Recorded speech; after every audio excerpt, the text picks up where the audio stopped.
Sa mga nagdaang linggo, sunod-sunod ang lumalabas na balita tungkol sa pera ng bayan, mga proyekto at mga taong may kapangyarihan.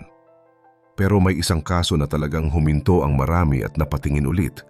Hindi dahil tsismis ito, kundi dahil sa bigat ng mga numerong lumabas.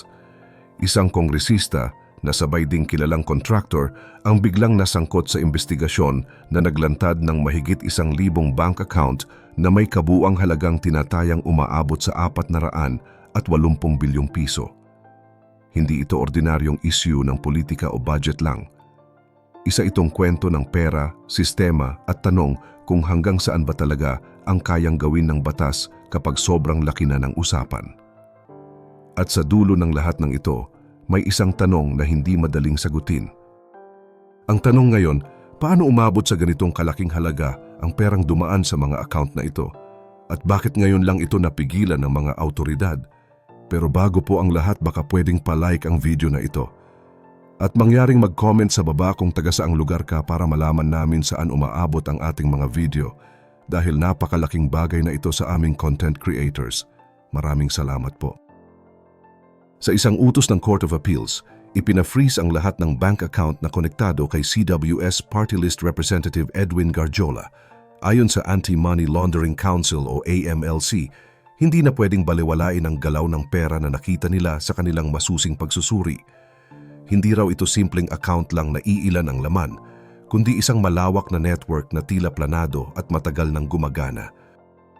Batay sa mga dokumento, mahigit 1,000 at 100 bank account na ang isinama sa freeze order. May halos 50 account na direktang nakapangalan sa kongresista mismo. Bukod dito, daan-daan pa ang account na nakapangalan sa iba't ibang kumpanya na pagmamay-ari ng kanyang pamilya. Kabilang dito ang Newington Builders, S Construction and General Trading at Laurel Development Corporation. Kapag pinagsama-sama ang lahat ng ito, malinaw na hindi na ito karaniwang setup ng negosyo. Ang mas naging sentro ng investigasyon ay ang hindi tugma na mga numero. Ayon sa AMLC, may malinaw na agwat sa pagitan ng perang pumapasok sa mga account at ng idineklarang kita ng mga kumpanya. Isang konkretong halimbawa ang ibinigay. Noong 2023, umabot sa 13.5 bilyong piso ang pumasok na pera sa account ng Newington Builders. Pero sa kanilang audited financial statement, 3.5 bilyon lang ang nakasaad bilang benta. Ibig sabihin, may halos 10 bilyong piso na hindi malinaw kung saan nagmula. Dagdag pa ng AMLC, ang laki ng mga deposito at tseke ay hindi rin tugma sa opisyal na kita ng isang kongresista. Kahit pagsamahin ang sahod at legal na allowance, hindi raw nito kayang ipaliwanag ang sunod-sunod na galaw ng milyon-milyong piso. Dito nagsimulang tumibay ang hinala na may mas malalim pang pinanggagalingan ng pera. Habang lumalabas ang mga detalye, muling napag-usapan rin ang lawak ng yaman ng kongresista. May mga ulat tungkol sa mga mamahaling ari-arian tulad ng seaside mansion sa Punta Fuego, property sa Malvar Golf and Country Club, bahay sa Forbes Park, at isang malawak na compound sa kanyang bayan sa Batangas. Ayon sa mga dating opisyal na nagsalita, matagal na raw napapansin ang laki ng kanyang yaman, pero ngayon lang ito nasabayan ng konkretong aksyon mula sa mga autoridad. Hindi rin maihihiwalay ang kasong ito sa mas malaking usapin ng pondo ng gobyerno. Sa kabila ng pagpirma sa 2026 National Budget at pagveto sa ilang bilyong piso, may mga grupo pa ring nagsasabing may nakatagong pondo at proyekto na hindi malinaw ang pinaglalaanan. Kaya para sa marami, ang pag-freeze ng mahigit 1,000 bank account ay hindi lang tungkol sa isang tao, kundi tungkol sa tanong kung paano nababantayan ang pera ng bayan at kung sino talaga ang mananagot kapag lumaki na ang usapan. Matapos lumutang ang isyu ng napakalaking yaman at mga naka-freeze na bank account, hindi rin napigilan na muling umikot ang usapan sa mas malawak na tanong tungkol sa pambansang budget. Ayon sa isang ulat, mariing kinwestiyon ng People's Budget Coalition ang pahayag na malinis at walang bahid ng katiwalian ang 2026 National Budget. Para sa kanilang mga kinatawan, maganda pakinggan ang mga salita pero iba pa rin ang aktwal na laman ng dokumento. Diretsahang sinabi ng kanilang co-convenor na si AJ Montesa na hindi sila sang-ayon sa ideya na pork-free ang budget. Ayon sa kanilang pagsusuri, may mahigit 200 bilyong piso pa rin na tinatawag nilang soft pork. Ito ang mga programang ayuda na madaling ilihis ang gamit at pwedeng mapunta sa political na pabor. Para sa kanila, kahit legal ang pondo sa papel, nagiging problema ito kapag walang malinaw na bantay sa pagpapatupad. Bukod dito, binigyang diin din nila na kahit may veto mula sa Pangulo, ay may natitira pa ring mahigit 150 bilyong piso na unprogrammed funds. Ito ang tinatawag nilang shadow budget dahil hindi malinaw kung kailan at paano ito gagamitin. Para sa mga kritiko, dito madalas pumapasok ang mga dagdag pondo at insertion na hindi agad napapansin ng publiko. Isa pang binantayan ng koalisyon ay ang napakalaking halaga ng mga infrastructure projects sa ilalim ng iba't ibang ahensya tulad ng DPWH, DA at DOH. Mahigit 600 bilyong piso raw ito na kailangang tutukan dahil sa laki ng pondong nakataya. Ayon sa kanila, hindi sapat na sabihing may safeguard kung wala namang malinaw na paraan para managot ang lalabag. Dahil dito, nanawagan sila sa Pangulo na maglabas ng isang executive order na maglalagay ng malinaw na marka sa mga item na may mataas na risk. Para sa kanila, kulang ang kasalukuyang mga probisyon dahil wala raw malinaw na reporting system at parusa. Kinuwestiyon din nila ang pagtaas ng pondo sa ilang uri ng ayuda kahit hindi pa nasusubok kung epektibo nga ba ang mga panuntunang laban sa pakikialam nila. Sa kabilang panig, hindi rin nanahimik ang Senado.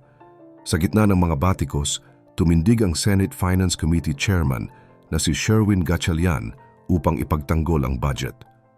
Ayon sa kanya, malinaw ang layunin ng Senado na putulin ang dating sistema ng abuso at gawing mas mahigpit ang bantay sa pera ng bayan. Hinarap niya ang mga puna, kabilang ang pahayag na tila binago lang raw ang anyo ng pork barrel pero nananatiling malaki pa rin ang pondo. Para sa kanya, normal lang ang ganitong banggaan ng opinyon sa isang demokrasya. Aniya, pwedeng magtalo sa pulisiya pero malinaw ang paninindigan ng Senado na hindi dapat abusuhin ang budget. Upang patunayan ito, inilatag niya ang mga hakbang na kanyang ginawa. Una, binanggit niya ang malaking bawas sa unprogrammed funds matapos ang veto ng Pangulo. Ikalawa, ipinaliwanag niya na ang natitirang pondo ay may malinaw na paggagamitan tulad ng foreign assisted projects at emergency response. Ngunit para sa kanya, ang pinakamahalaga ay ang mahigpit na pagbabantay sa aktwal na paggamit ng pondo dahil doon raw tunay na nasusukat kung malinis nga ba ang budget. Matapos ilatag ng Senado ang mga sinasabing safeguard sa budget, ipinaliwanag ni Senator Gatchalian ang isang hakbang na madalas nakakaligtaan sa diskusyon. Ayon sa kanya, tuluyan nang inalis ng Senado ang pondo para sa SAGIP program na dati raw isinasama sa unprogrammed funds. Para sa kanya, mahalagang desisyon ito dahil ang programang ito ay matagal nang inuugnay sa mga proyektong may problema. Aniya, handa raw ang Senado na isuko kahit sensitibong pondo basta masigurong walang puwang ang abuso. Kasabay nito, umusbong rin ang panukala na dalhin sa Korte Suprema ang usapin ng legalidad ng unprogrammed funds. Iginiit ni Gatchalian na nirerespeto niya ang karapatan ng sinuman na questionin ang batas. Gayunpaman, malinaw ang kanyang paninindigan na ang kasalukuyang anyo ng budget ay sumusunod sa konstitusyon at dumadaan sa tamang proseso.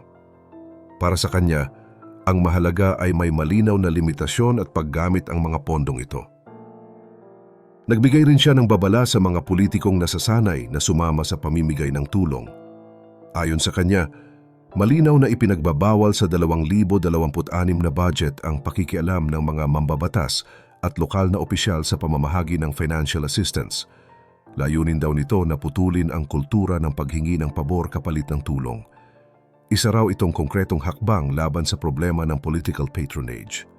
Sa puntong ito, inamin ni Gatchalian na tapos na ang papel ng Kongreso. Aniya, nasa ehekutibo na ngayon ang responsibilidad na ipatupad ang budget ng tapat. Dito raw masusukat kung magiging totoo nga ba ang mga pangakong reforma o mananatili lang sa papel. Habang mainit ang usapan sa pambansang budget, may mga lokal na dokumentong lumutang rin na muling nagbukas ng tanong sa ugnayan ng politika at negosyo.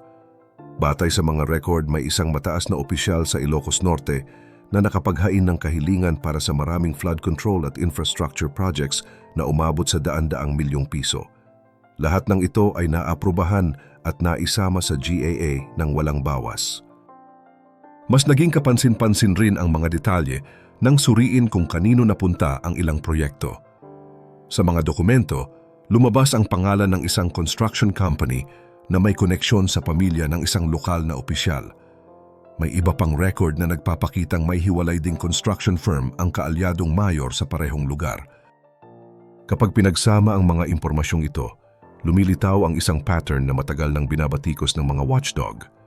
Sa kabila nito, nananatiling tahimik pa rin ang mga taong nadadawit, kaya naman patuloy pa rin ang paghihintay ng publiko sa malinaw na sagot.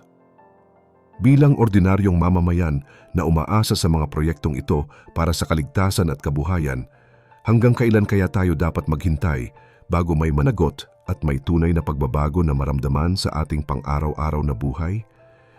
I-share mo naman ang opinyon mo sa ibaba at huwag kalimutang mag-like at subscribe para sa mas marami pang updates gaya nito.